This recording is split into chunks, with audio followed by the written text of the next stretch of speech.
vás u dnešního videa, to je se Sašou. Čus. A dneska máme první volnou hodinu. Jo. Je právě 12:47. Dneska máme 8 hodin. Kolik tam máme být vlastně? 13:42 prej. My teď jdeme do KFCčka. Já si jdu koupit KFC. Já taky, víš, co si jdu koupit. No. Teď Aktovky jsme si nechali ve škole. Aktovky jsme si nechali ve škole ve skřínkách. Vole. První volná hodina. A teďko máme 6. hodinu, jakože dá se říct.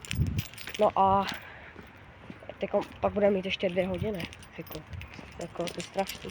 Jinak vám děkuju za 150 odběratelů, nebo kolik? 120 vlastně. 120.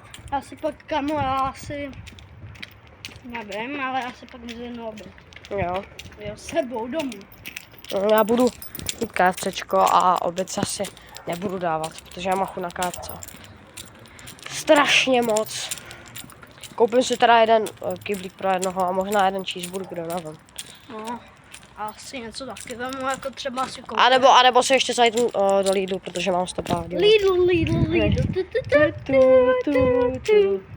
No dobrý. Takže my se vám ozveme, až budeme v KFCčku. Zdar. Do KFCku a dali jsme si tohle.